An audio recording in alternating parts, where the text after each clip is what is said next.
मागच्या प्रस्तावाला उत्तर देतील. सभापती महोदय, अंतिम आठवडा आणि 259च्या प्रस्तावावरील अनेक सभागृहातल्या सदस्यांनी आपले विचार मांडलेत. श्रीयुत सतेज पाटील, अनिल परब, शशिकांत शिंदेजी, मनीषा ताई कायंदे, ज्ञानेश्वर म्हात्रे, भाई जगताप, प्रसाद लाड, सचिन आहिर, परिणय फुके, राजेश राठोड, चित्राताई वाघ, जयंत आसगावकर, अमित गोरके, प्रज्ञा सातव, अमोल मिटकरी, सुनील शिंदे, सदाभाऊ खोत, सुधाकर अडबाले, जगन्नाथ अभ्यंकर, प्रवीण दरेकर घेतला ना मी सर्वांच्या अगोदर, आणि इतरही काही सदस्यांनी. निरंजननी नाही घेतलं का भाग?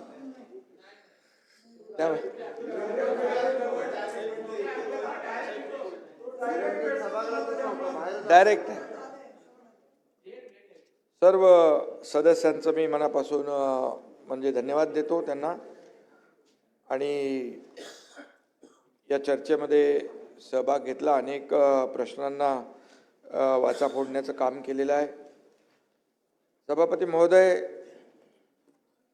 अंतिम आठवडा आणि 260 आणि 259 या 260 मांडलेल्या प्रस्तावाला मी उत्तर आपल्या परवानगीने देतोय.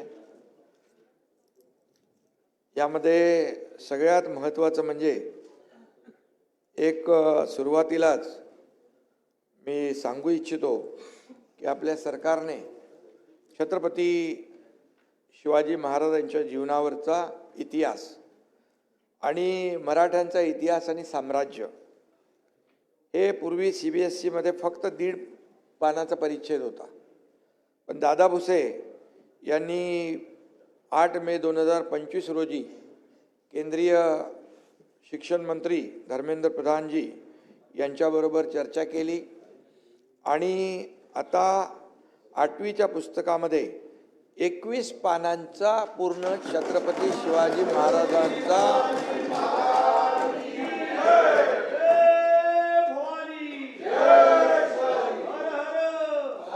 पूर्ण त्यांचा प्रेरणा देणारा आणि इतिहास सांगणारा जीवनपट जो आहे यामध्ये सामावून घेतला आहे.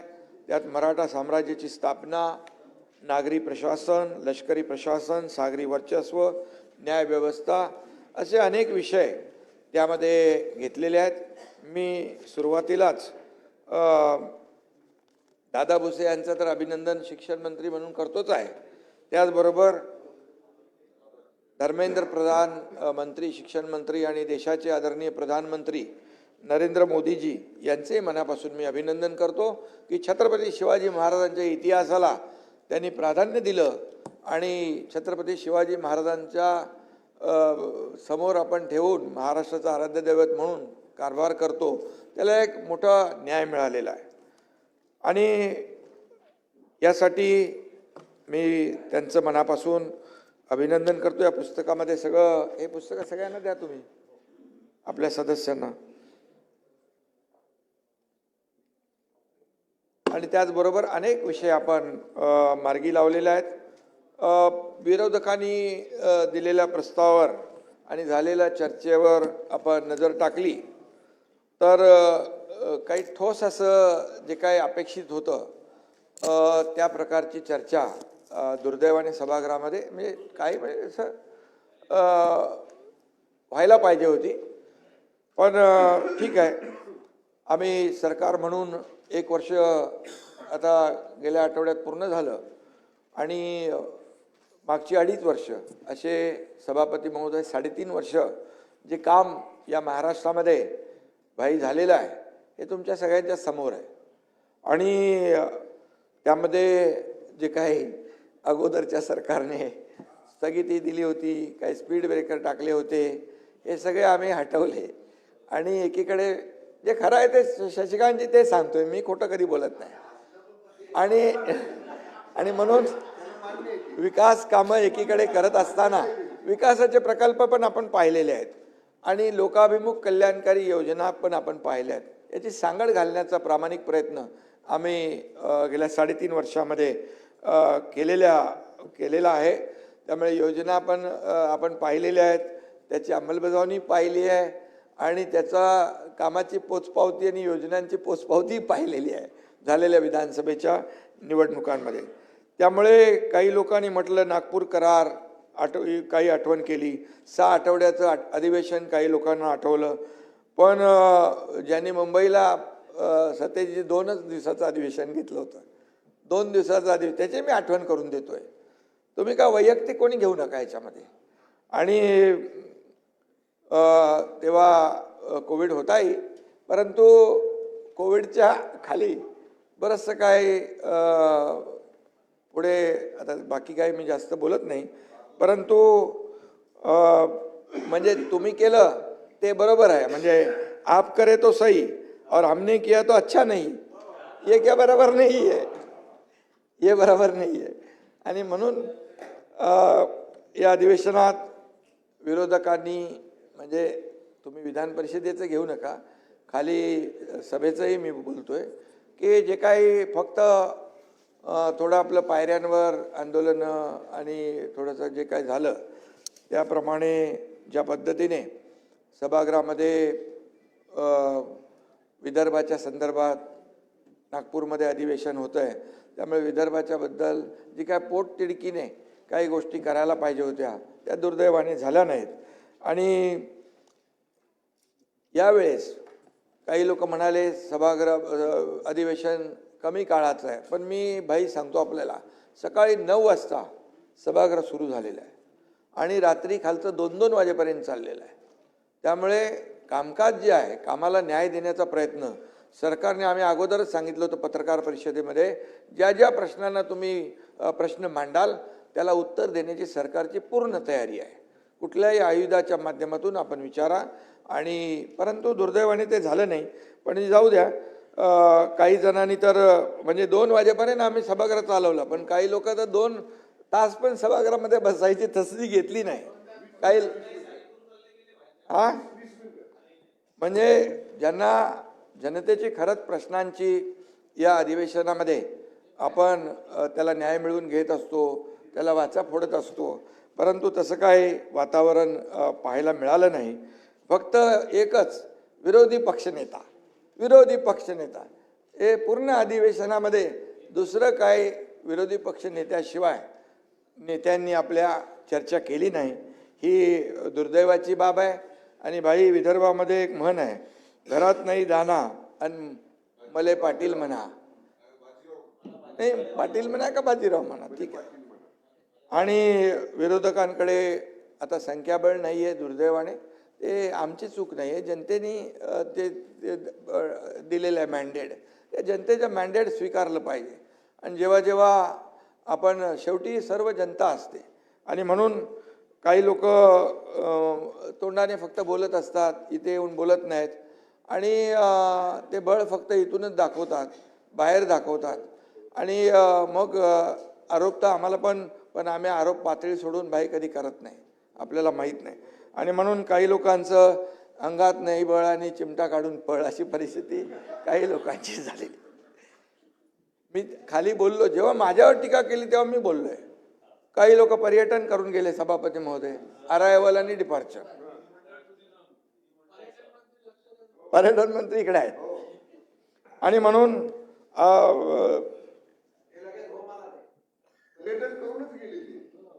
पर्यटनासाठी आले अरायवल, आणि कोणी वैयक्तिक घ्यायची गरजच नाही, मी वैयक्तिक कोणावर आरोप करत नाही. आणि आले, फिरले, गेले, ठीक आहे, चांगलं आहे. पण सभागृहामध्ये एकही प्रश्न न विचारणारे देखील सदस्य आपण पाहिले, एकही प्रश्न न विचारणारे सदस्य देखील पाहिले. हे खरं म्हणजे रेकॉर्डवर आहे. न बोलणारे मध्ये पण रेकॉर्डमध्ये येणार. आणि म्हणून ही खरं म्हणजे लोकांच्या बद्दल असलेली तळमळ जी आहे त्यांनी दाखवली. आणि जास्ती काय मी सांगत नाही, पण माझ्या मते अधिवेशन किती दिवसाचं घेता हा मुद्दा महत्त्वाचा नाही. विदर्भाच्या विकासासाठी आपण काय मागणी करतो हा महत्त्वाचा मुद्दा आहे. आणि म्हणून विदर्भाच्या विकासासाठी काय केलं काही लोक विचारत होते. आणि म्हणून महायुती सरकारचा विदर्भाचा जो काही चौफेर विकास आम्ही करतोय याच्यावर थोडासा मी कटाक्ष टाकतो. आणि वराड म्हणजे सोन्याची कुऱ्हाड असं म्हटलं जातं. तेच वैभव विदर्भाला पुन्हा एकदा प्राप्त करून देण्याचा महायुतीचा प्रामाणिक प्रयत्न आहे. विदर्भामध्ये नागपूरमध्ये अधिवेशन असल्यामुळे या ठिकाणी विदर्भात देखील जे काही केलं आहे त्याचं थोडक्यामध्ये मी सारांश सांगतो. वीज निर्मिती, खनिज संपत्ती, कृषी उत्पादन, वनसंपत्ती, पर्यटन, वाहतूक, लॉजिस्टिक क्षमता ही 7 विदर्भाची मुख्य बलस्थान आहे. आणि इथलं इन्फ्रास्ट्रक्चर, इंडस्ट्री आणि इरिगेशन याच्यावर आम्ही भर दिला गेल्या 3.5 वर्षामध्ये. गडचिरोलीसारख्या नक्षल भागामध्ये आत्तापर्यंतच्या इतिहासामध्ये कधीही कारखाने जात नव्हते. आज कितीतरी कारखाने, जिंदाल सारखे, लॉईड सारखे कितीतरी कारखाने या ठिकाणी गडचिरोलीमध्ये जाऊ इच्छित आहेत. आणि मोठ्या प्रमाणामध्ये दावोसमध्ये देखील जे करार झाले मी मुख्यमंत्री असताना आणि देवेंद्रजी मुख्यमंत्री असताना त्याच्यामध्ये मोठ्या प्रमाणापैकी गडचिरोलीमध्ये देखील उद्योजकांनी करार केले. आणि त्यामुळे 5 लाख कोटींचे जे सामंजस्य करार झाले ते विदर्भासाठी झालेले आहेत. भाई विदर्भासाठी ही मोठी आहे. आणि म्हणून पुढील 5 वर्षात गडचिरोली हे देशाचं स्टील हब बनेल अशा प्रकारचं तिथे लोकांच्या हाताला रोजगार मिळाला आहे. आज कितीतरी हजारो लोकांना काम मिळतं आहे. आणि गडचिरोलीहून जगभरामध्ये स्टील निर्यात केलं जाईल अशा प्रकारची परिस्थिती तिथे आहे. कारण पोटेन्शियल आहे पण लोक जात नव्हते. मला आठवतं मी जेव्हा पालकमंत्री होतो आणि सुरजागडला प्रकल्प सुरू करायचा होता तर आपले अधिकारी पण पोलीस डिपार्टमेंट पण म्हणाले नक्षलवाद आहे तिकडे, नक्षलवादामध्ये तिकडे सुरू करता येणार नाही. मी त्यांना त्या वेळेस सांगितलं नक्षलवाद आणि सरकार कुणासाठी आहे? नक्षलवादाला घाबरून जर तिथे उद्योग आपण सुरू करत नसो तर मी वेगळा भाषा तिथे काढली होती पण ती बोलू इच्छित नाही. तर मी स्वतः जाऊन तिथे हे कारखाना सुरू करेन. आणि मग स्वतः मी सुरजागडला जाऊन तिथे कारखाना सुरू झाला. आज तिथे 10,000 20,000 लोक काम करतायत. आज मोठ्या प्रमाणावर तिथे इतर इंडस्ट्री जाते. आणि टाटा आपले टाटा समूह जो आहे त्याला देखील धन्यवाद दिले पाहिजे की त्यांनी देखील तिकडे इन्व्हेन्शन त्यांनी एक सेंटर चालू केलं आहे. इन्व्हेन्शन, इनोव्हेशन आणि इन्क्युबेशन हे स्किल डेव्हलपमेंट CSR मधून चालू केलं आहे. 5,000 ते 7,000 लोक दरवर्षी ट्रेंड होणार. ते नोकऱ्या तर मिळतील पण स्वतःचा व्यवसाय देखील करणार. हा बदल झालेला आहे. हा बदल घडवलेला आहे आणि वस्तुस्थिती आपल्यासमोर आहे. आणि टाटा समूहाने आणखी देखील जिथं जिथं आपण मागणी करतोय तिथं देखील तयारी दाखवलेली आहे. म्हणजे आपण 20% आणि बाकी 80% ते पैसे खर्च करतायत. ही मोठी गोष्ट आहे. आणि म्हणून सगळ्यात आपल्याला मी सांगेन त्यानंतर चीन नंतर जगातील 2ऱ्या क्रमांकाची सर्वात मोठी फ्लाइंग अकादमी अमरावतीमध्ये सुरू होती आहे. ही देखील आपल्यासाठी मोठी अचिव्हमेंट आहे. आणि म्हणून या ठिकाणी 25,000 वैमानिकांना प्रशिक्षण देण्यासाठी एअर इंडिया सोबत आपला करार झालेला आहे. हे विदर्भातच झालेलं आहे. आणि म्हणून गडचिरोलीमध्ये देखील काही लोक म्हणाले इतके वर्ष एअरपोर्ट होऊ शकत नाही पण एअरपोर्टसाठी आपण लँड ॲक्विजिशन केलेलं आहे. गडचिरोलीत एअरपोर्ट आपण करतोय. त्यामुळे गडचिरोलीसारख्या अगदी नक्षल आणि दुर्गम भागामध्ये हे जर आपण करू शकतो तर इतर भागामध्ये विदर्भामध्ये अनेक आपल्याला या ठिकाणी कामं करता येतात. मार्च 2026च्या आत देशातला नक्षलवाद संपून टाकण्याचा निर्धार केंद्रीय गृहमंत्री अमित शाह साहेबांनी केलेला आहे. आज तुम्ही बघा हाताला काम दिलं, इन्फ्रास्ट्रक्चर दिलं, मोबाईल कनेक्टिव्हिटी दिली, आरोग्य केंद्र दिली, त्या ठिकाणी शिक्षणाच्या चांगल्या सोयीसुविधा दिल्या. आता लोक सरेंडर होऊ लागलेत. मी जेव्हा होतो तेव्हा देखील मोठ्या प्रमाणावर नक्षलवादींनी आत्मसमर्पण केलं. एक मोठा ग्रुप होता त्यांना देखील आपण आपल्या C60 टीमने त्यांचा खात्मा करून टाकला. आता देवेंद्रजी त्या दिवशी गेले होते तिकडे, त्यांच्यासमोर देखील मोठ्या प्रमाणावर आत्मसमर्पण झालं. आज लोकांच्या हाताला काम मिळतंय. लोक आता विकास पाहिजे, अजेंडा काय आपला विकासाचा अजेंडा. आणि म्हणून नक्षलवाद जवळपास आपल्या गडचिरोलीमधला संपुष्टात लवकरच आल्याशिवाय राहणार नाही, अशा प्रकारची परिस्थिती या ठिकाणी आहे. कारण त्यांना आपण मुख्य प्रवाहामध्ये आणतोय. शेवटी फक्त पोलीस आणि ते चकमक करून आपण थांबत नाही, तर त्यांना देखील मुख्य प्रवाहामध्ये आणण्यासाठी मोठ्या योजना आहेत. आणि म्हणून ही जी काही मोहीम आपण नक्षलवाद संपवण्याची महायुती सरकारने घेतलेलं आहे, त्याचबरोबर सिंचन अनुशेष भरून काढण्यासाठी 2000 कोटींची तरतूद इथं केलेली आहे. गोसी खुर्द प्रकल्प वेगानं पूर्ण करण्यासाठी निधी दिला आहे. मी आपल्याला सांगू इच्छितो, महाविकास आघाडीच्या काळात 4 फक्त सिंचन प्रकल्पांना सुधारित प्रशासकीय मान्यता दिली. महायुती मी जेव्हा मुख्यमंत्री झाल्यानंतर आतापर्यंत 187 सिंचन प्रकल्पांना सुधारित प्रशासकीय मान्यता दिलेली आहे. शेवटी शेतकरी महत्त्वाचा आहे, तो आपला अन्नदाता आहे. पूर्व विदर्भातील 6074 मालगुजारी तलावापैकी 2588 तलावांच्या दुरुस्ती आणि पुनर्जीवनासाठी 533 कोटींचा निधी देण्यात आलेला आहे. नदी जोड प्रकल्प, सिंचन योजनांमुळे कोरड्या जमिनी देखील तिथं आता शेती लोक करू लागलेले आहेत.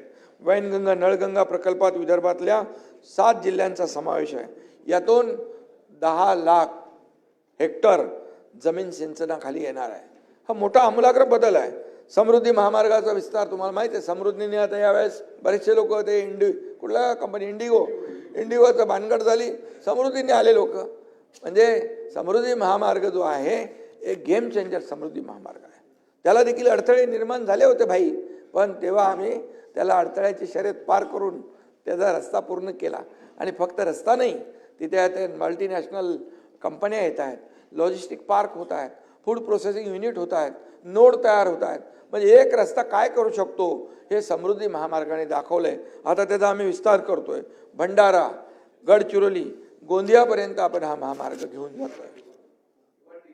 भिवंडीच्या पुढे ते आपण करतोच आहे. आणि भिवंडीपर्यंत एकदम सुपरफास्ट आहे. तिथून आता जे आहे ते आपण त्याचा इलाज काढलेला आहे. आणि म्हणून समृद्धी महामार्गामध्ये मोठ्या प्रमाणावर या ठिकाणी त्याचा वापर होऊ लागलेला आहे. आणि त्याचा फायदा खऱ्या अर्थाने या ठिकाणी राज्याला होतोय. वडसा देसाईगंज ते गडचिरोली या रेल्वे मार्गाला देखील आमच्या काळामध्ये मंजुरी मिळाली. ही रेल्वे सुरजागडपर्यंत नेण्याचा प्रयत्न आहे. त्यामुळे देखील आपण जे स्टील हब म्हणतोय त्याला प्रोत्साहन मिळेल. विदर्भात दळणवळण सुविधांमध्ये क्रांतिकारी भर पडती आहे. विरोधक मात्र जुन्याच आरोपाचं दळण दळत आहेत. त्यामुळे MSP म्हणजे MSPने कापूस खरेदी आपण करतोय, धान उत्पादनासाठी बोनस देतोय, प्रति हेक्टर 20,000 रुपये शेतकऱ्यांच्या बँक खात्यात जमा होत आहेत. कापूस आणि सोयाबीन उत्पादनासाठी व्हॅल्यू चेन जी आहे विकसित करण्यासाठी 520 कोटींचा कार्यक्रम हाती घेतलेला आहे. आणि अमरावती आणि नागपूरला टेक्स्टाईलचं क्लस्टर आपण करतोय. नागपूरला डिफेन्स मॅन्युफॅक्चरिंग हब म्हणून, तर गडचिरोलीला स्टील सिटी म्हणून नवी ओळख या ठिकाणी मिळवून देण्याचा प्रयत्न सुरू होतोय. अमरावतीच्या PM मित्रा या पार्कमुळे 2 लाख रोजगार निर्माण होणार आहेत. आणि निर्यातीच्या अनेक संधी त्यातून आपल्याला पुढे चालून येतील. अमरावतीला नांदगाव पेठ इथं टेक्स्टाईल क्लस्टरचं मेगा प्रोजेक्टला मंजुरी दिलेली आहे. त्याचबरोबर नवीन खनिज धोरणामुळे विदर्भाला मोठा फायदा होणार आहे. नागपूरला महाराष्ट्राचा नवीन आंतरराष्ट्रीय व्यवसाय आणि वित्तीय केंद्र म्हणून विकसित करणारा प्रकल्प हिंगणा तालुक्यात सुरू होणार आहे. हे मी आपल्याला सांगू इच्छितो. सुमारे 1710 एकर जमिनीवर हा प्रकल्प असून त्यासाठी राज्य, हुडको आणि MMRDAच्या यांच्यात MOU झालेला आहे. आणि एकूण 11,300 कोटींचा निधी हुडको उपलब्ध करून देणार आहे. यापैकी 6,500 कोटी नवीन नागपूर बिझनेस डिस्ट्रिक्टसाठी आणि 4,800 कोटी नागपूर रिंग रोडच्या भूसंपादनासाठी आपण मंजूर केलेले आहेत. या प्रकल्पातून 5 लाखापेक्षा जास्त रोजगार निर्माण होणार आहेत. ही वस्तुस्थिती मी सांगतोय. हे आकडे जे आहेत ते मी लिहून ठेवा पाहिजे तर. महात्मा ज्योतिबा फुले संशोधन व प्रशिक्षण संस्थेचं महाज्योती मुख्यालय जे आहे नागपूर येथे स्थलांतरित केलं जात आहे. विदर्भातील तरुणांना विविध कौशल्याचे प्रशिक्षण देण्यासाठी 100 एकर जागेवर स्किल डेव्हलपमेंट युनिव्हर्सिटीची स्थापना होती आहे. मी मगाशी सांगितलं की 2022मध्ये टाटा ग्रुपशी आपण करार केलेला आहे आणि तिथं देखील मोठ्या प्रमाणावर विद्यार्थी आणि तरुणांना संधी मिळते. यंदा राज्याच्या अनेक भागामध्ये सभापती महोदय अतिवृष्टी झालेली आहे. आपल्या शेतकऱ्यांची शेती उद्ध्वस्त झाली आहे, त्यांचे संसार उद्ध्वस्त झालेले आहेत. शेतकरी केवळ आपला बळीराजा नाही तर अन्नदाता आहे. शेतीचं नुकसान झालं आहे, जमिनी खरडून गेल्यात, घरं पडलेली आहेत, जनावरं वाहून गेलेली आहेत, जीवितहानी झालेली आहे. अशा अनेक माध्यमातून शेतीला फटका बसलेला आहे आणि म्हणून सगळ्या अर्थव्यवस्थेलाच अगदी फटका बसला आहे. त्यामुळे महायुती सरकार हे कायम शेतकऱ्यांच्या बरोबर होतं आणि बरोबर राहील. सतेज पाटील आणि मला वाटतं आणखी कोणीतरी विचारलं होतं की शेतकऱ्यांना जे मदत मिळाली नाही, पण आपल्याला मी सांगू इच्छितो, मी आकडे आपल्याला देतो. विदर्भातील अमरावती विभाग या ठिकाणी शेतकऱ्यांची संख्या 21,94,865. त्यांना रक्कम मिळालेली आहे 3,702,73,00,000. नागपूर विभागामध्ये मदत देण्यात आलेल्या शेतकऱ्यांची संख्या आहे 4,54,588. रक्कम दिलेली आहे 770,29,00,000. छत्रपती संभाजीनगर विभाग मदत देण्यात आलेल्या शेतकऱ्यांची संख्या 45,71,082. रक्कम वाटप केलेली आहे 6,743,71,00,000. उत्तर महाराष्ट्र नाशिक विभाग मदत देण्यात आलेल्या शेतकऱ्यांची संख्या 13,27,694. त्यांना मदत दिली आहे 2,158,68,00,000. पुणे विभाग 8,57,914 शेतकरी. रक्कम 1,586,27,00,000. कोकण विभागामध्ये शेतकऱ्यांची संख्या 89,414. रक्कम 45,96,00,000. असं जवळपास सभापती महोदय 15,000 कोटी रुपयांचं वाटप शेतकऱ्यांच्या खात्यामध्ये जमा झालेलं आहे. तुम्ही व्हेरीफाय करू शकता. आणि म्हणून त्याचबरोबर हे आणखी जे काही जेव्हा अतिवृष्टी झाली तेव्हा आम्ही नियम बदलले, अटी शर्ती बदलल्या, NDRFचे नियम बदलले, 2 हेक्टरचं 3 हेक्टर केलं. सततच्या पावसामुळे होणारं नुकसान पैसे दिले. आम्ही कधी असं हे बघितलं नाही की शेतकऱ्याचं जेवढं मोठं नुकसान तेवढं त्याला मोठी मदत सरकारने, महायुती सरकारने केलेली आहे. ही वस्तुस्थिती आहे. पण काही लोक बोलत असतात काही मिळालं नाही, काही मिळालं नाही, काही मिळालं नाही. ही आकडेवारी आहे आणि आकडेवारी दिलेली आहे ती आपण तपासून घेऊ शकता. आणि म्हणून याबरोबर काही लोकांनी कर्जमाफीचा विषय पण काढला. कर्जमाफीचा शब्द आम्ही दिलेला आहे महायुतीने आणि जाहीरनाम्यात दिलेला आहे. मी आपल्याला सांगू इच्छितो.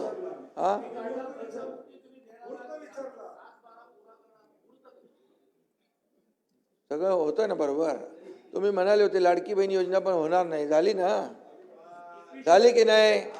त्याला अरे इथले लोक कोर्टात गेले होते हे बंद पाडा बनून. गेले होते, जाऊ दे आता बोलत नाही मी. गेले होते बंद पाडायला, कोर्टाने त्यांना दिली चपराक लावून आणि पळवलं त्यांना. तर आणि गेलेले हरले.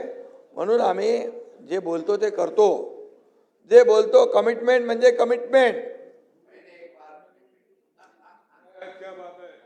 मैं एक तो कमिटमेंट करता नहीं, लेकिन एक बार मैंने कमिटमेंट कर दी तो फिर खुद की भी नहीं सुनता.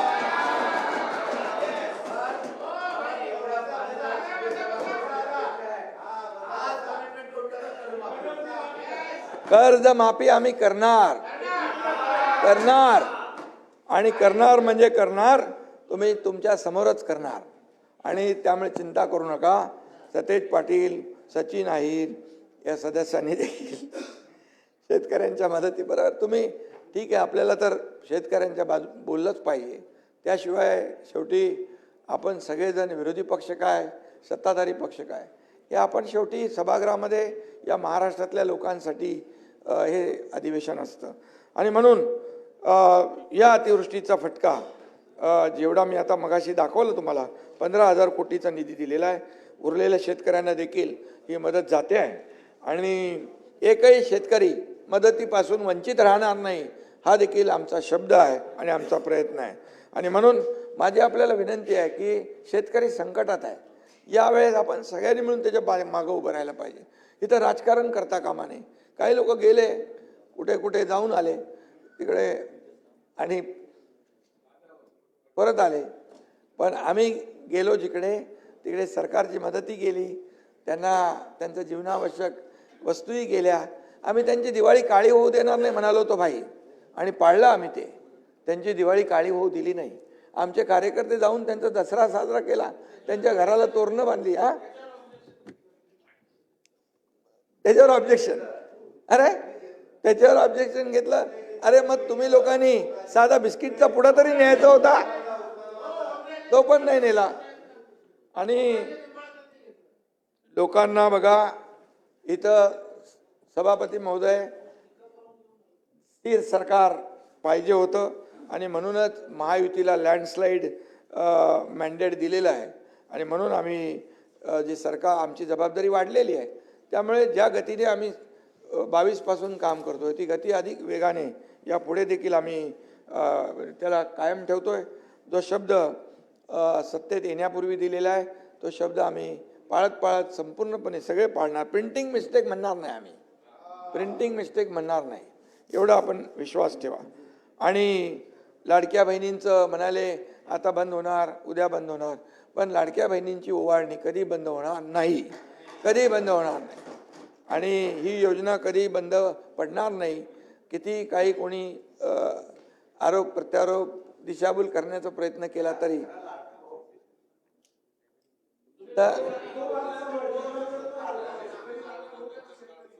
आणि त्यामुळे किती काही हे केलं तरी लाडकी बहीण योजना कधी बंद होणार नाही. कोणी माईकाला आला तरी बंद नाही होणार. 2100 रुपये आम्ही बोललेलो आहे, ते देखील योग्य वेळी देणार, योग्य वेळी देणार भाई. अरे आम्ही जे बोलतो ते करणार, बोल द्या तो बोल द्या. आणि म्हणून योजना या सुरू राहतील. खरं तर मी मुख्यमंत्री झालो तेव्हापासूनच अनेक लोकांना त्रास झाला, पोटदुखी झाली, काय काय आजार झाले. कारण मी आपलं काम करतो, मी प्रामाणिक कामावर फोकस करणारा कार्यकर्ता आहे. मुख्यमंत्री होतो तेव्हाही कार्यकर्ता म्हणून काम केलंय, आताही कार्यकर्ता म्हणून काम करतोय, उद्याही कार्यकर्ता म्हणून काम करणार आहे. माझ्या डोक्यामध्ये मुख्यमंत्री पदाचा हवा नाही, जातच नाही. आणि त्यामुळे माझं नाव घेतल्याशिवाय काही लोकांचा दिवस सुरू होत नाही आणि काही लोकांचा दिवस संपत नाही. माझं नाव घेतल्याशिवाय शशांकजी आणि स्वप्नात मी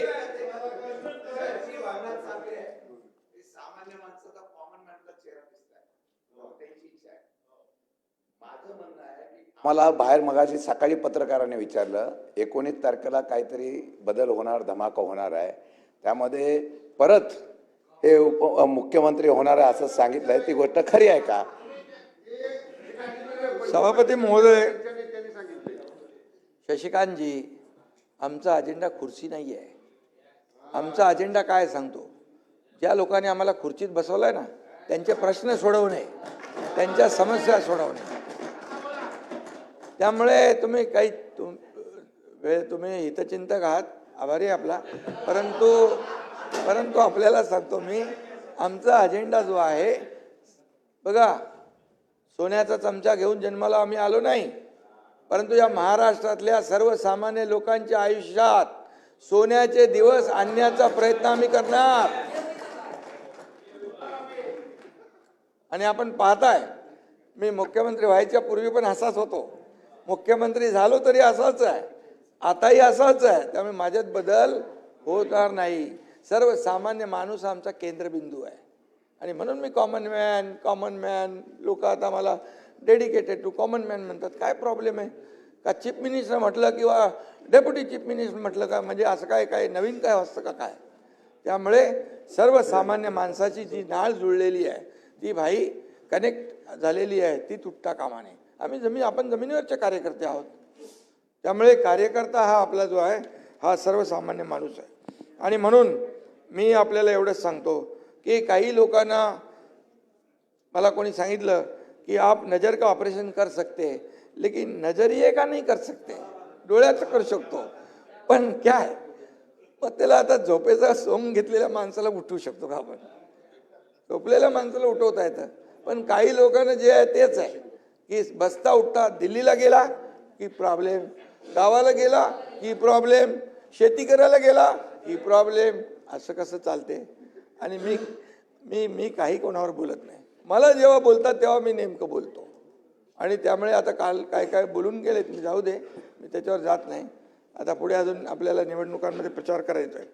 त्यामुळे टीकेला मी टीकेने उत्तर देत नाही, आरोपाला आरोपाने उत्तर देत नाही.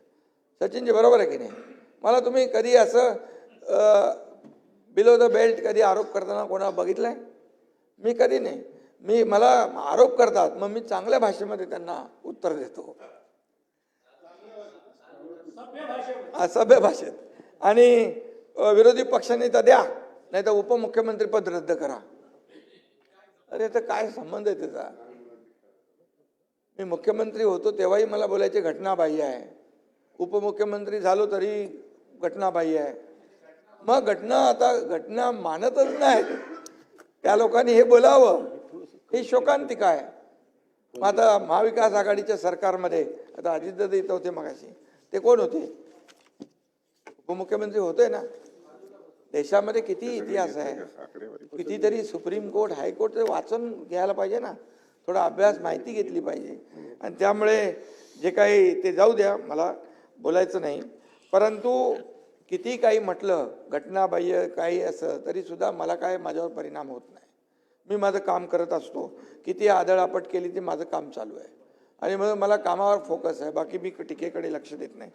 पण ही जी काही जळजळ मळमळ आहे ती पदावर नाही आहे. एकनाथ शिंदे याच्या वैयक्तिक याच्यावर आहे का? एक सर्वसामान्य घरातला कार्यकर्ता मुख्यमंत्री झाला, एक शेतकऱ्याचा पोरगा मुख्यमंत्री झाला, का का का हजम होत नाही, का पटत नाही? आणि म्हणून मला एवढंच सांगायचं आहे की शेवटी काही लोकांना किती काही केलं तरी ते पटणार नाही. पण मी काय त्याच्यावरचा फोकस हटवला नाही कामावरचा. आणि ते दोन शब्द आणखी सांगतो तुम्हाला. न मैं गिरा ना मेरे हौसले गिरे, न मैं गिरा ना मेरे हौसले गिरे, पर मुझे गिराने में कुछ लोग कई बार गिरे.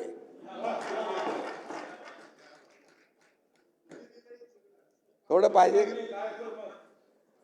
हरकत नाही, कामातून उत्तर देत राहू आम्ही. आणि मुंबईकरांसाठी देखील काल पण आम्ही सभागृहामध्ये अनेक निर्णय घेतले. खालच्या सभागृहात देखील 2 दिवसापूर्वी अनेक निर्णय घेतलेले आहेत, ऐतिहासिक निर्णय घेतलेले आहेत मुंबईकरांसाठी. झालं ना चांगलं. आदरणीय प्रधानमंत्री नरेंद्र मोदीजी यांनी हाऊसिंग फॉर ऑल ही संकल्पना मांडली आणि या संकल्पेला मूर्तरूप आणण्यासाठी महायुती शासनाने अनेक निर्णय घेतले. त्याचबरोबर शिवसेना प्रमुख बाळासाहेबांचं स्वप्न होतं 40 लाख लोकांना मुंबईमध्ये मोफत घरं द्या.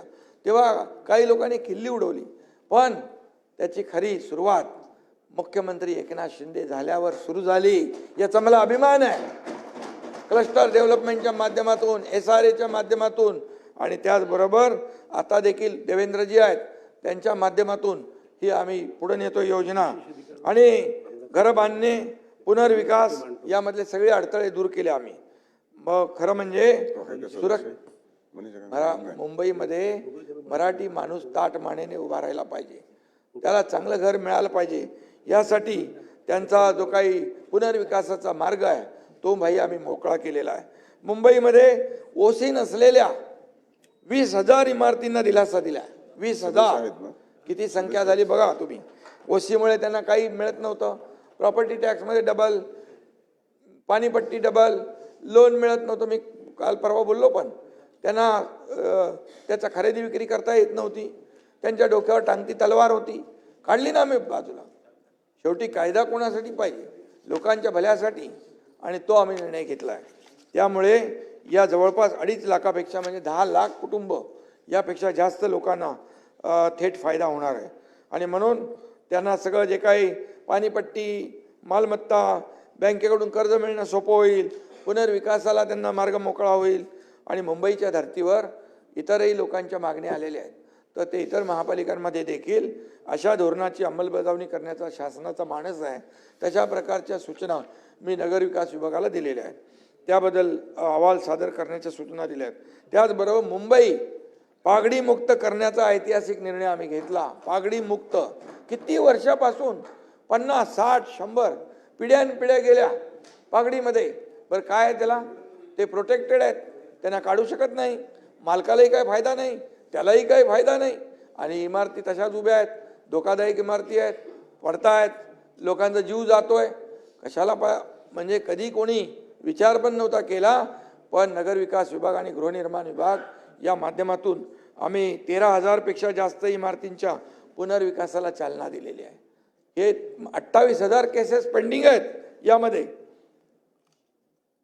आणि म्हणून त्याचबरोबर संजय गांधी नॅशनल पार्कमधले 25,000 लोकांचं अतिक्रमण आहे. दरवेळा आपलं लक्षवेधी मांडतो तुमच्या त्या भागामध्ये, आणि त्यांना देखील आम्ही जवळच्याच परिसरामध्ये त्यांना घरं देण्याचा, पुनर्वसन करण्याचा निर्णय घेतला आहे.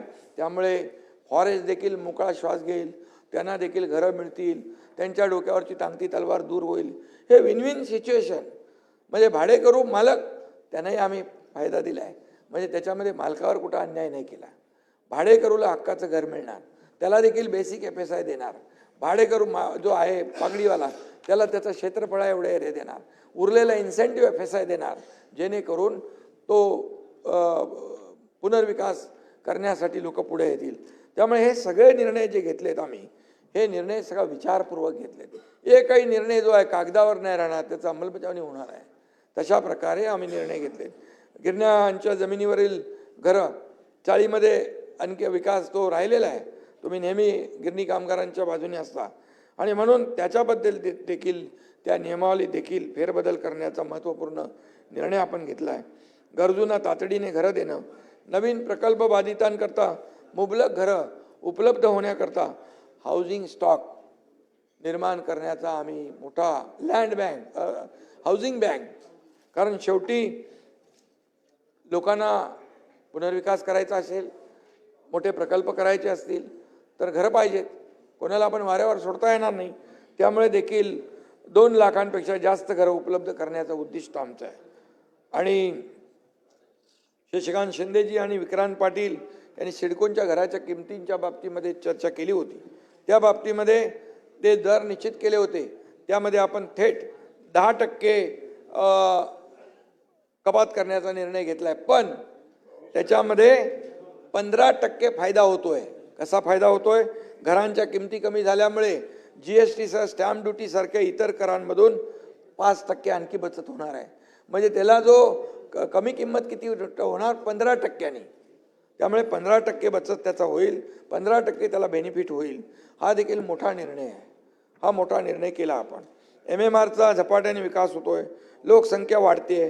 त्या वाढत्या लोकसंख्येची पाण्याची वाढती मागणी पूर्ण करण्यासाठी नवीन धरणाची आम्ही तजवीज करतोय, आणि त्यासाठी देखील आमचं काम सुरू झालेलं आहे.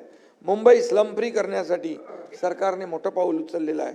मुंबईमध्ये 50 एकरपेक्षा मोठ्या भूखंडावर SRA क्लस्टर रिडेव्हलपमेंट स्कीम राबवण्याचा आपण निर्णय घेतला आहे.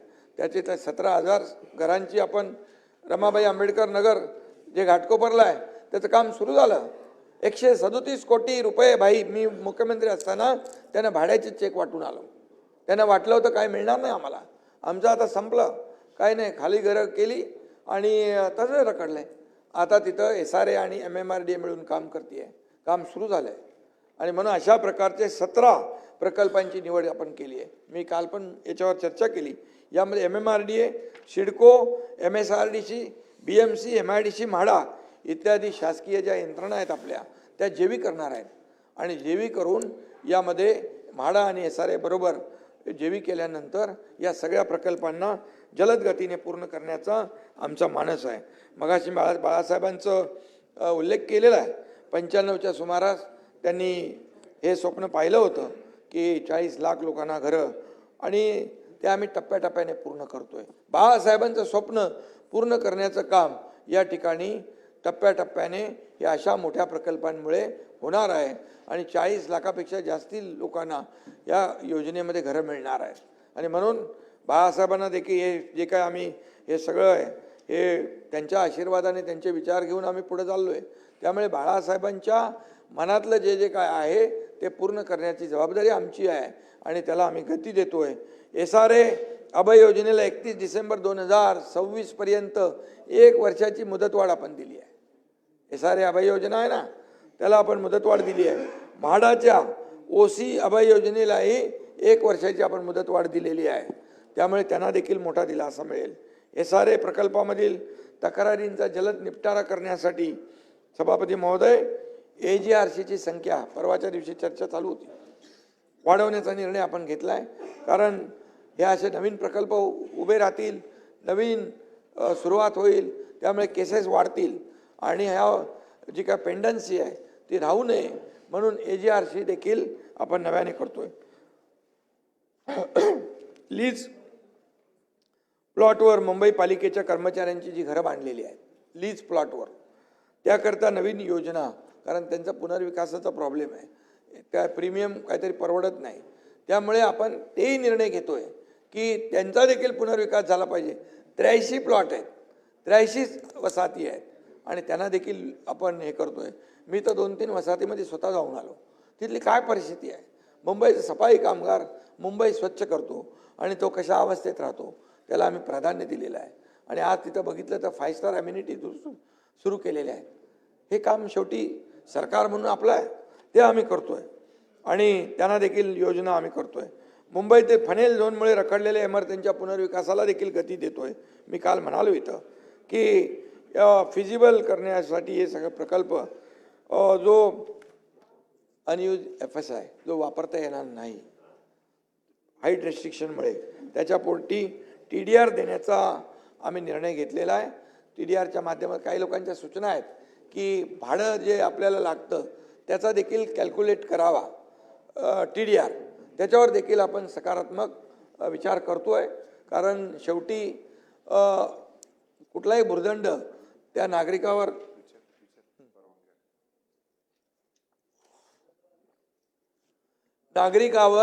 भुर्दंड पडता कामा नये, त्यासाठी आपण हा केला. फनेल झोनच्या धर्तीवर COD सारख्या डिफेन्स मुळे बाधित झालेल्या डिफेन्स झोनमुळे त्या देखील लोकांचा पुनर्विकास रखडलेला आहे, त्याला देखील ते धोरण आपण लावतोय. या योजनांमुळे मुंबईत हजारो पुनर्विकास प्रकल्प मार्गी लागणार आहेत आणि म्हणून झोपडपट्टी पुनर्वसन क्षेत्र घोषित केल्यानंतर योजनेचा प्रस्ताव सादर केल्यानंतरचा कालावधी 120 दिवसावरून 60 दिवसावर आपण आणलेला आहे.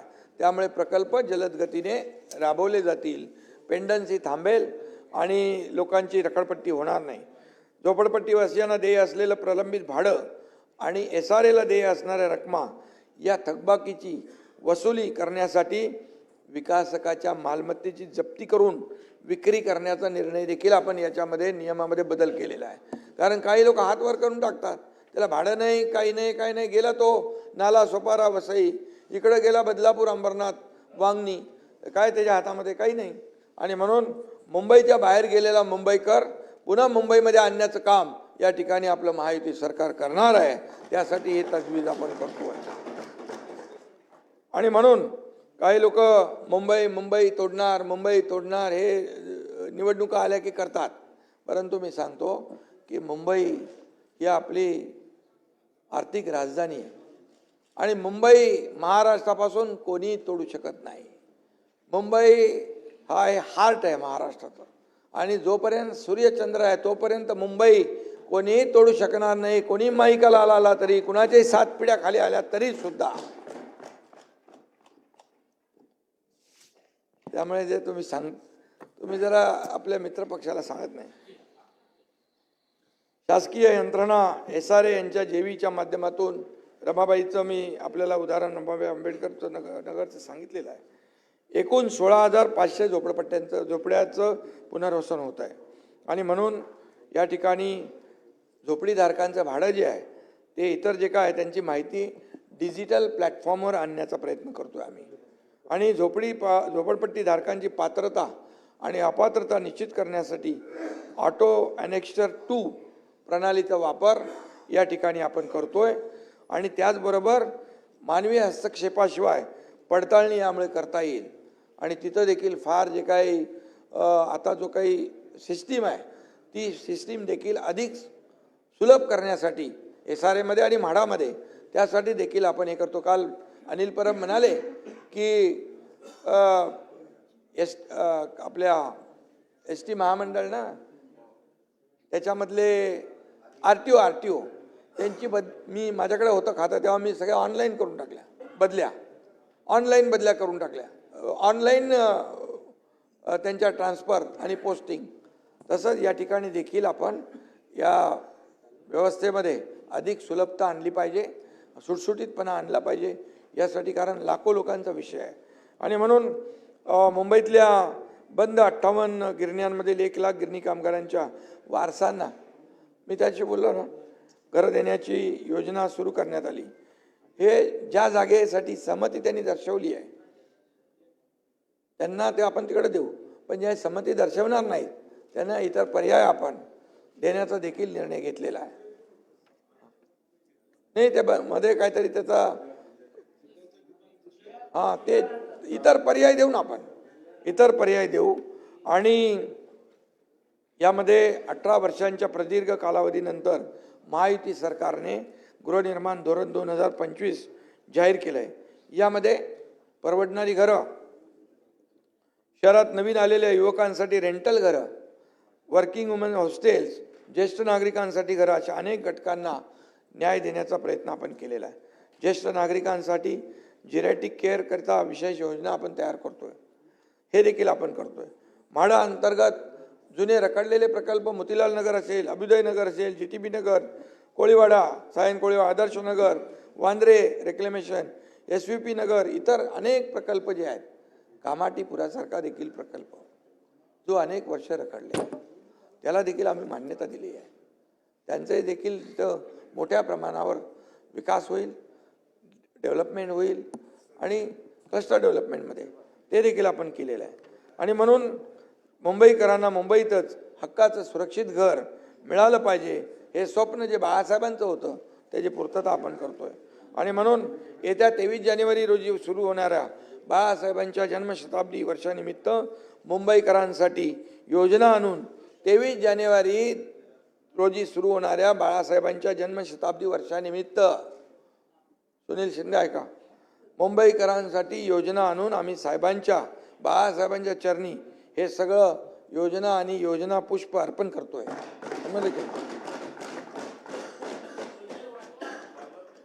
आणि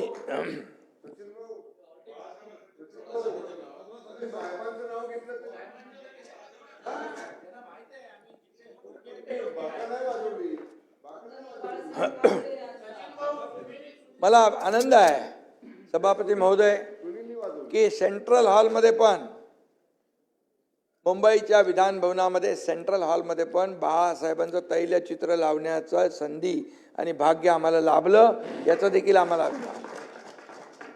आठवण करून देतो, बाकी काय. त्यामुळे आम्ही कामातून उत्तर देतो. त्याचबरोबर सेंट्रल पार्क जो आहे, रेसकोर्स, कधी आयुष्यामध्ये तुम्ही विचार केला होता? अगोदर प्रयत्न झाले पण ते काय पुढे झालं माहीत नाही.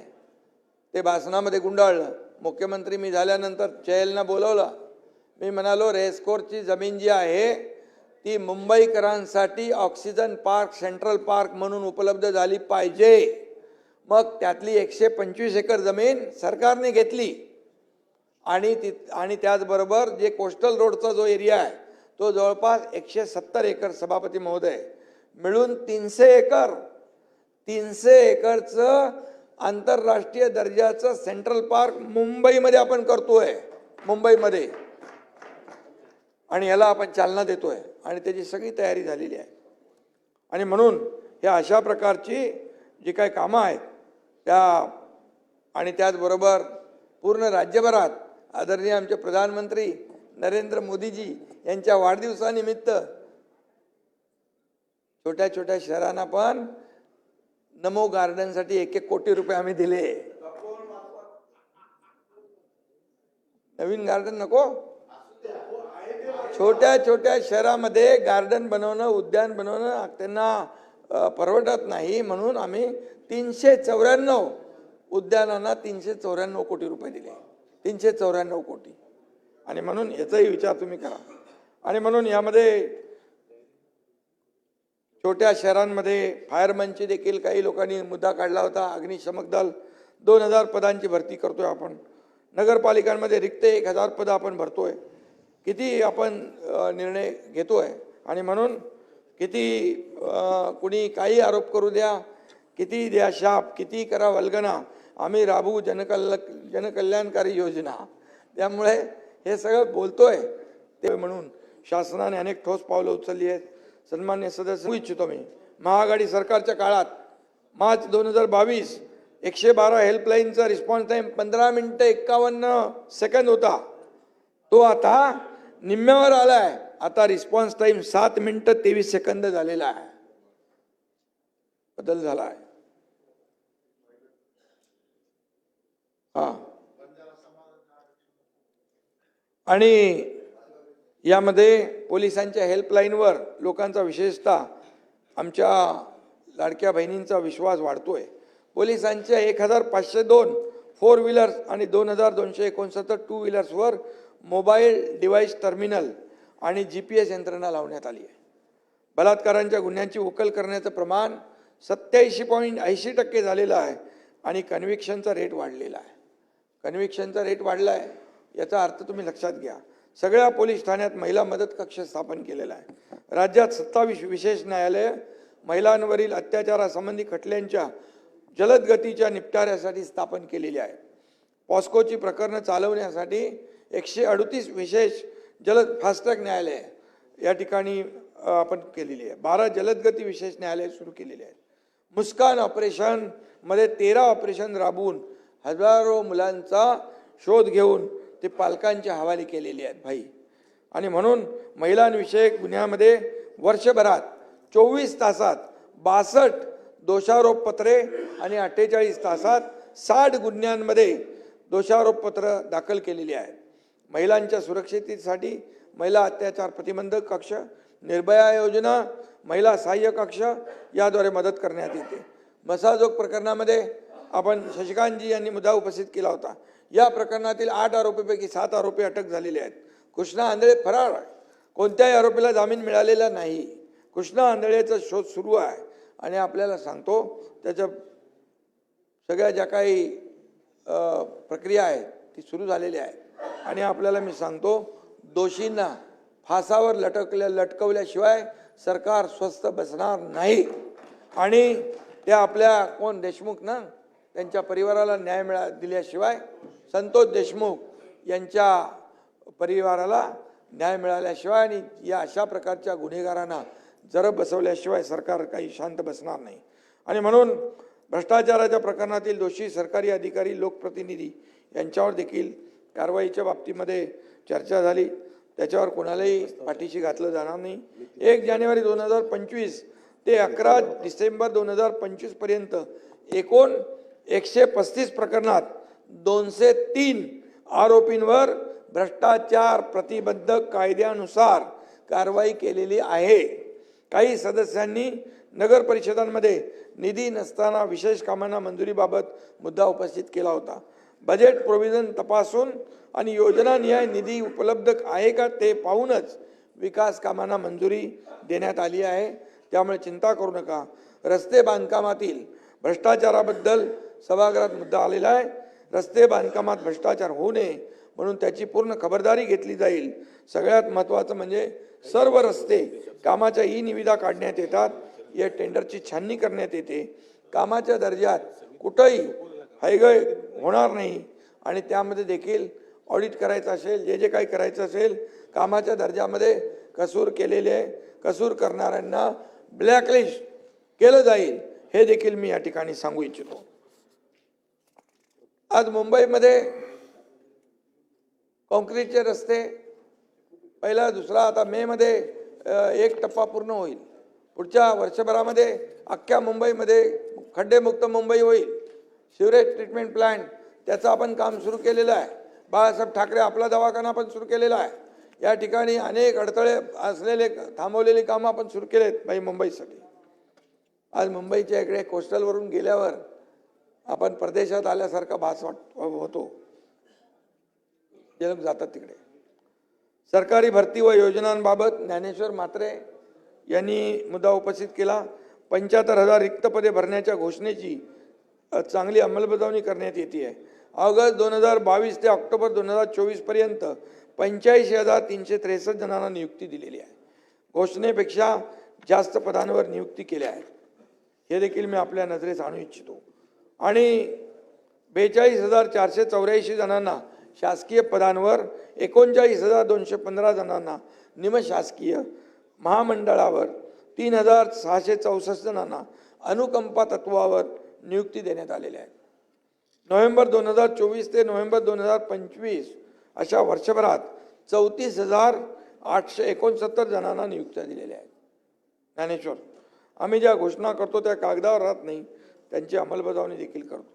हॅम पद्धतीच्या रस्ते कामातील आर्थिक अपाराबद्दल इतर काही लोकांनी चर्चा केलेली आहे. मोबिलायझेशन चार्जेसच्या नावाखाली सार्वजनिक निधीचा अपार होतो असा आरोप केला आहे.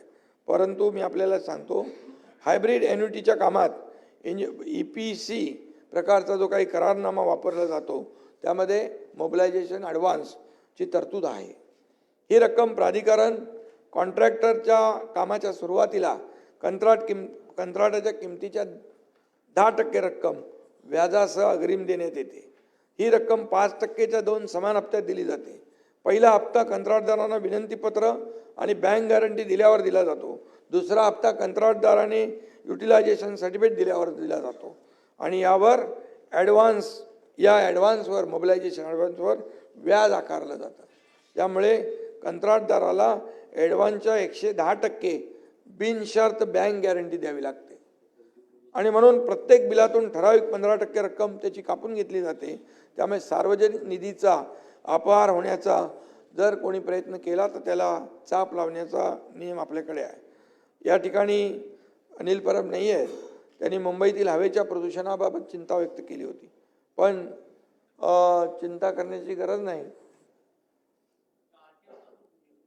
RTOचं मी सांगितलं ना, खरमाटे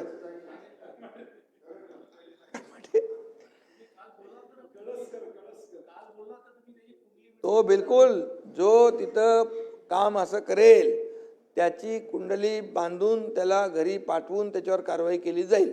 ते बिलकुल त्याच्यामध्ये ते द्या ना माझ्याकडे, मी करतो ते. आणि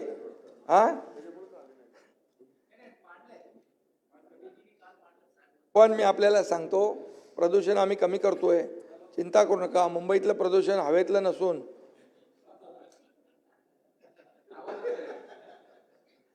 ते राजकीय असेल आणि बाकी. तर यामध्ये एकच सांगतो, मुंबईमध्ये भाई डीप क्लीन ड्राईव्ह कोणी आणला? डीप क्लीन ड्राईव्ह रस्ते पाण्याने रिसायकल वॉटरने धुण्याचं काम सुरू केलं मुख्यमंत्री असताना मी. सगळे लोक त्याच्यामध्ये इन्व्हॉल्व झाले, सोसायटी आल्या, NGO आले, सगळे आले. बीच क्लीन ड्राईव्ह झाला. आम्ही रस्ते धुतले हो. तेव्हा आपण म्हणायचं हे काय मुख्यमंत्र्याचं काम असतं? मग काय मुख्यमंत्र्याचं काम घरी बसायचं असतं? आणि आम्ही तर रस्ते धुतले, तिजोऱ्या नाही धुतल्या. त्यामुळे बोलताना कधी विचारपूर्वक बोललं पाहिजे. उत्तरं आमच्याकडे पण आहेत, आम्हाला बोलायला कशाला लावता.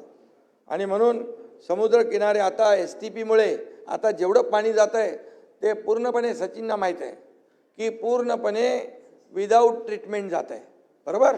आता सिवरेज ट्रीटमेंट आपण 7 करतोय, काम चालू झालंय, अर्धी कामं झाली आहेत. आता पुढच्या 1-1.5 वर्षामध्ये पूर्ण समुद्रात जाणारं पाणी बिलकुल काळं पाणी नाही जाणार, ट्रीटमेंट झालेलं पाणी जाणार. आणि तुम्हाला समुद्राचं आता जे सुरुवातीला काळं दिसतं ते पूर्ण निळं दिसेल. हे देखील केलेलं आहे. हवेचं प्रदूषण कमी करणार, समुद्राचं प्रदूषण कमी करणार. त्यामुळे बाकी पण प्रदूषण होतील ती कमी होतील. राजकीय पण करायचं. आणि म्हणून 25 बांधकाम कंत्राटदार, व्यावसायिक विकासक यांना कॉम्प्रेहेन्सिव्ह गाईडलाईन दिल्या आहेत. नियम मोडणाऱ्या बांधकाम प्रकल्पांना भरारी पथक नोटिसा देत आहेत. 8,663 बांधकामांना कारणे दाखवा नोटीस, 3,497 ठिकाणी काम थांबवा नोटीस. राडा रोड्यावर प्रक्रियेसाठी दहिसर कोकणीपाडा शिळपाटा येथे प्रत्येकी 600 मेट्रिक टन क्षमतेचे प्रकल्प सुरू केलेले आहेत. MPCB आपले पूर्णपणे त्याच्या मागं लागलेले आहेत. पर्यावरण खातं पूर्णपणे आता तुम्ही AQI बघितला, एअर क्वालिटी इंडेक्स, तर आपला मुंबईचा खाली आहे. मुंबईचा खाली आहे, नाही खाली आहे. इतर शहरांपेक्षा बघा खाली आहे. त्याची आपण तजवीज करतोय. त्यामध्ये कितीतरी लोकांना नोटीस दिल्यात. त्यांनी ते बांधकाम करताना त्यांनी पत्रे लावले, त्याला ग्रीन नेट लावले, स्प्रिंकलर लावायला सांगितले पाण्याचे. हे सगळं करतोय आणि म्हणून कुठेही कुणालाही मुलायजा काही नाही आहे.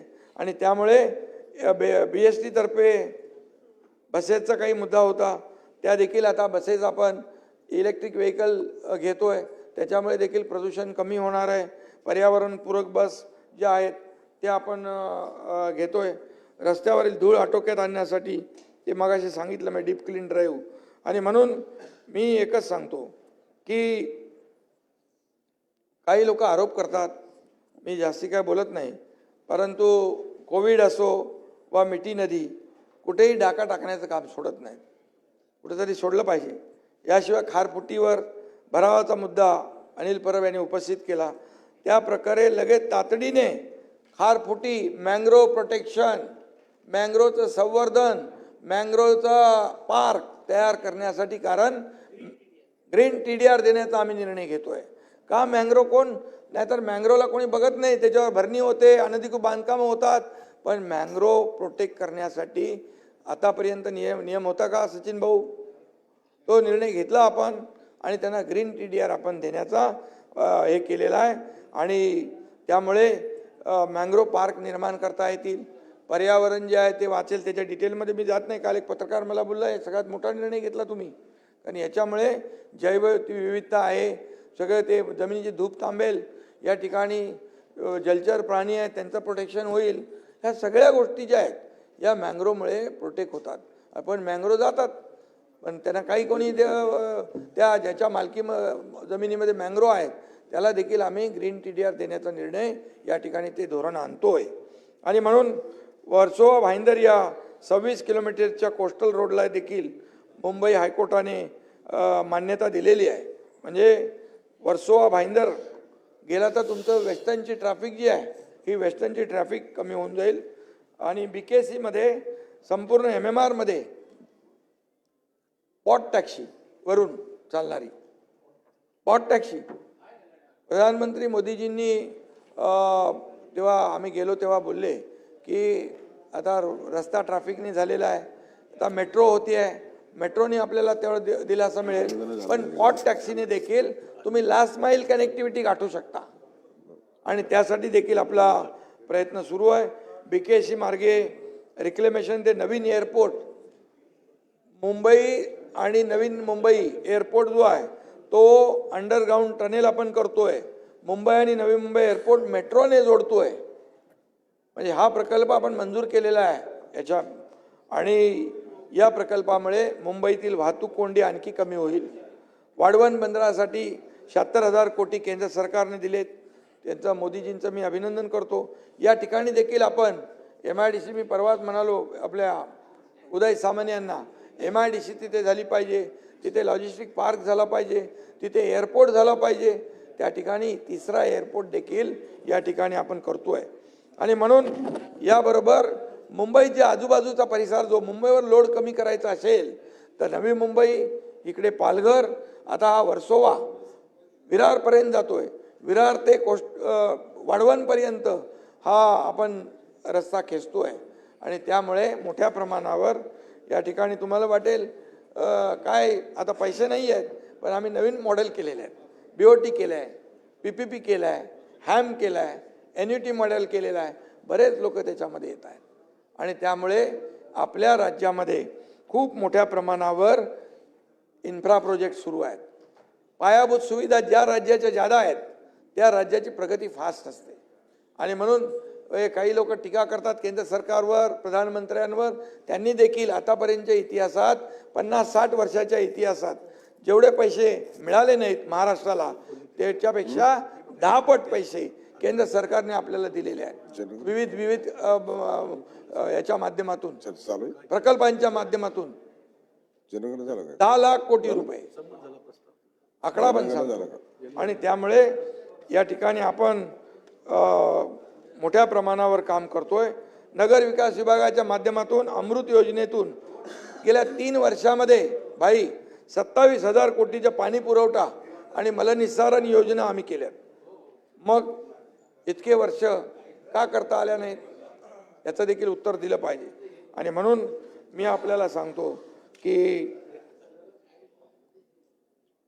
मुंबई काय तो आता नवीन सिनेमा कुठला निघालाय का पुरंदर, तिजोरीला घातलं भेटोळं, प्रत्येक कामात घोटाळे, मुंबईकरांना लुटून मुंबईचे केले वाटोळे, असं मला आता पाठवलंय आणि कोणीतरी पाठवून.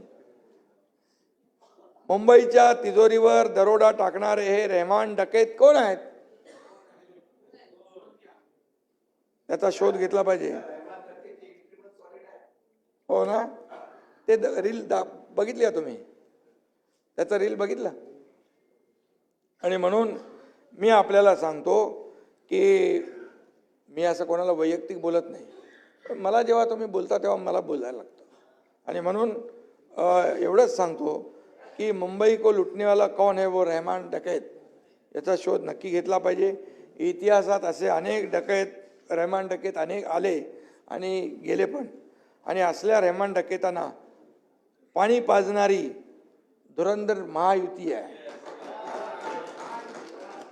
मी तुम्हाला सांगतो, एक कार्यकर्ता म्हणून सांगतो, आमच्यावर तोंडसुख घेता तेव्हा थोडा विचार करा. आमच्याकडे काय काय आमच्यावर बोलले ते मी आज बोलत नाही, आज सगळंच बोलत नाही मी, नंतर अजून आपल्याला पुढं बरंच काय. आणि म्हणून मी एवढंच सांगतो की जे महायुती हे ट्रेलर आहे, हे पिक्चर अभी बाकी आहे. आणि म्हणून मी आपल्याला एवढंच सांगतो की राज्यात महायुती सरकार आलेलं आहे, 3.5 वर्ष काम सुरू आहे. आणि म्हणून 3.5 वर्षामध्ये तुम्ही जे वस्तुस्थितीला आपण मान्य केलं पाहिजे, वस्तुस्थिती मान्य केली पाहिजे, तरच खऱ्या अर्थाने आपल्याला राज्यासाठी सत्ताधारी असो नाहीतर विरोधी पक्ष असू द्या, यामध्ये आपल्याला न्याय देता येईल. आणि म्हणून मी आपल्याला एवढंच सांगतो की जाता जाता हे दरेकरजी तुमचं 55 कोटी रुपये ते 14 तळे शताब्दी महोत्सवासाठी सामाजिक न्यायाने दिलेले आहेत, मंजूर केलेले आहेत. आणि दापोली महाबळेश्वर सातारा मार्गे अक्कलकोट अशी अलाइनमेंट आहे, ती फिजिबिलिटी आहे, MSRDC तपासते आहे, MSRDC तपासते आणि ते देखील करू आपण. आणि म्हणून अशी कामं बघा, एवढी कामं केली 3.5 वर्षाचं ॲप्रिशिएशन केलं पाहिजे. तुम्ही मुख्यमंत्री झालो तेव्हाही काढा म्हणाले, घटनाबाई आहे. आता उपमुख्यमंत्री आहे तरी म्हणा काढा, घटनाबाई आहे. अरे काम जो करतोय, आता कालच्या परवाच्या वर्तमानपत्रात बघितलं मी, सगळ्या वर्तमानपत्रांमध्ये हेडलाईन झालेली आहे का मुंबईचे इतक्या वर्षाचे प्रश्न जे आहेत, मुंबईचा पुनर्विकास जो आहे हा थांबलेला आहे, पुनर्विकास मार्ग मोकळा केलेला आपण. आणि म्हणून मी आपल्याला सांगतो, दूसरों की बुराई करके खुद का चरित्र अच्छा नहीं होता है, दूसरों की बुराई करके खुद का चरित्र, भाई ऐका ना,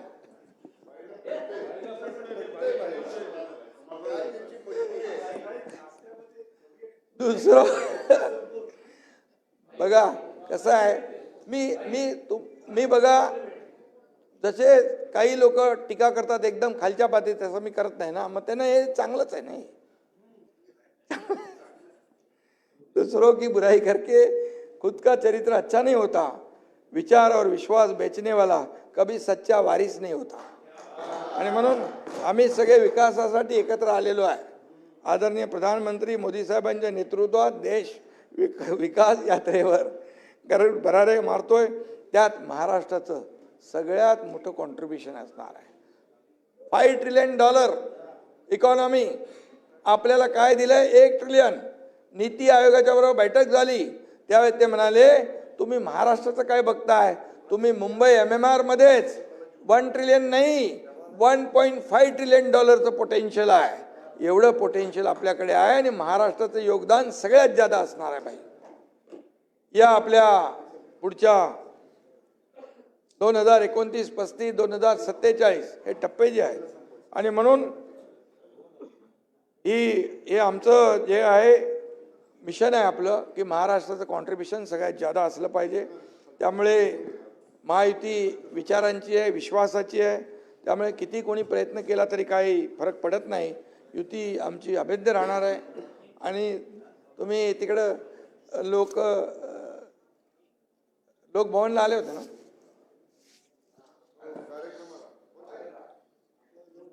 त्यामुळे आम्ही कामाच्या जोरावर काम जे केलंय 3.5 वर्ष, या कामाच्या जोरावरच आम्ही येणाऱ्या कुठल्याही मुंबई महापालिका इतर ज्या काही निवडणुका आहेत त्या सगळ्या निवडणुका म्हणजे मुंबई फास्ट आहे. आमचं काम काय मिशन मुंबई फास्ट आणि महाराष्ट्र सुपर फास्ट. क्या बोलणे का बोलो. आणि म्हणून आता जाता जाता मी एवढंच सांगतो, धमाका महायुतीच करेल. इलाका किसका भी हो, धमाका महायुती करेगा. अब इतना याद रखो. आणि मी जाता जाता एवढं सांगतो की बदला महाराष्ट्र का मंजर, सभापति महोदय, बदला महाराष्ट्र का मंजर, हमारी सारी योजनाएं है गेम चेंजर.